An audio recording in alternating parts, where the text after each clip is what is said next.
Greetings, Aquarius and Aquarius Rising. This is your Western forecast for March 2025. We have two eclipses, we have two retrograde planets. There's a lot of flux of change. This is a big turning point for many of you because the solar eclipse on March the 29th will be in Aries, which only occurs once every 19 years. A new moon, a solar eclipse, does want to bring in important new beginnings, but being in Aries, there's a lot of this passion and drive, aggressiveness, these bold actions with the Aries new moon eclipse for everybody. Lunar eclipse is about letting go. The solar eclipse, especially in Aries, is about major new beginnings. But it's not yet time to take action because during the new moon solar eclipse on March the 29th, Venus and Mercury will be retrograde. And so it's going to be more like a reevaluating, resetting before taking action. And action should be very cautious in the undertaking. The Venus is retrograde until April the 11th. A solar eclipse could take at least 30 days, if not 60 days, to start giving its indicating what it's promising to bring into your life, some significant new beginnings. So we're looking more towards the end of April at the earliest to start really manifesting this powerful new direction. And it is going to be in Aries. And Aries is 3 signs past Aquarius. Now, before I get into that, Venus, the planet of relationships and cooperation and creativity, Venus, the planet of love, will be retrograde March the 1st in Aries till April the 11th.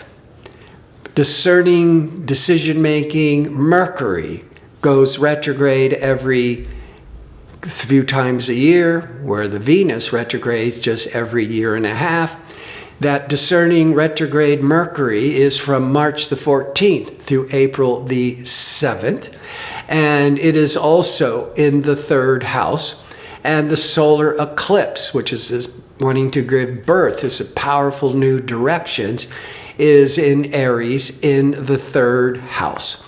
So that starts to build the major theme, but with the retrogrades, it's more about reflecting, reevaluating, not yet time to take action. Many times with the retrograde, you don't have all the information to make the best decisions. So with the solar eclipse in Aries, your communications, mindset, and learning are activated. These are all the significations of the 3rd house. The 3rd house is naturally ruled by Gemini. Gemini is ruled by Mercury. So the 3rd house has so much to do with learning and speaking and writing, sales, selling yourself. That's the 3rd house, and that's what's being very much emphasized. It also can deal with short distance traveling, like going away for the weekend or going away overnight, as opposed to the 9th house, which is opposite the 3rd house, which could be longer traveling or more long distance traveling. But with this solar eclipse starting to plant its seeds on March the 29th, you could begin a new writing project, a public speaking endeavor, or an educational path. Fresh ideas and networking opportunities will open doors for you. So that's the big central theme. Now let's talk about The Mercury is the ruler of the third house, the natural ruler. But Mercury is the planet of learning and information and writing and speaking. And Mercury will be retrograde those last 2 weeks of March through the first week of April. So with the Mercury in retrograde, you're doing a lot of second guessing, reevaluating, but maybe relearning, because all that retrograde with that third house. Venus retrograde is reevaluating relationships, testing relationships. When it comes to relationships, the third house has to do a lot with siblings. So this could be a time with more forgiveness, like reconnecting, resolving any conflicts that had been with a sibling. But I'm going to suggest that this major emphasis on learning, writing, selling is more about finance and business. Because the first 3 weeks of every March, the sun is in Pisces. And wherever the sun is shining in your chart, for Aquarians in general, it is shining to your second sector, because Pisces is the second sign past Aquarius. The second deals with your personal income, all these maybe financial negotiations. So that's the second house. We look at the second house of money. So a lot of your interests and attention the first several weeks of every March is on money matters. Now, the discerning, curious Mercury, which might be second guessing and changing its mind, is in that third house of learning, taking classes, or selling yourself in a job interview. The Mercury, as it's retrograde, will retrograde out of the third house into the second house of income on March the 29th, still staying retrograde until April the 7th. So there's still this readjusting, these delays, don't have the real focus, confidence until that discerning Mercury goes direct in your second house of income, April the 7th. Venus is not only a planet of love, which could bring in that kind of forgiveness and enjoyment with siblings, but Venus is also a planet of financing. And a lot of people don't realize that. Venus, I like to say, likes the finer things in life that costs money. But Venus is associated with 2 signs. With Libra, the sign of partnerships and marriage and romance. And there's the Venus, romance, love, Libra, yes, we get it, marriage, partnerships. But Venus is also associated with Taurus. And Taurus is the sign, it's the second sign of the zodiac, starts with Aries. Taurus needs financial security. And so Venus is the ruler of Taurus. And that's one of the reasons why Venus can have a lot to do with finances. So with that Venus in the third, you could be learning or doing a lot of job interviews to make more money, or changing your mind about what you're doing to learn new skills, new job skills to make more money when the Venus goes back into that second house of income.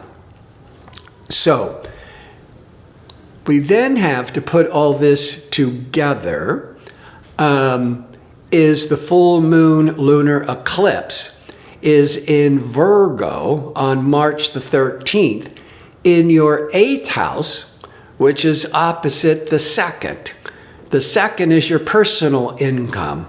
The 8th are your financial responsibilities with others, or it represents your business, your partners, monies, joint ventures, financial contracts. Now, before I start breaking this down into more detail, if you enjoy these kinds of videos and would like to see more of them, click like and subscribe. And don't forget to click on the notification bell so you can receive the latest postings. All right, so when the sun was in Pisces the first 3 weeks, and Venus was already retrograde, you were certainly every year to a small amount or a greater amount starting to really focus on money. Got to make more money, spending money. I should be budgeting my money. Now here's financial Venus retrograding. So you are reevaluating and rethinking all of, ways to increase your income with the third house. That could be sales or selling yourself to try to get a better paying job. And here's communication. Mercury goes retrograde on the 14th of March till April the 7th in that third house.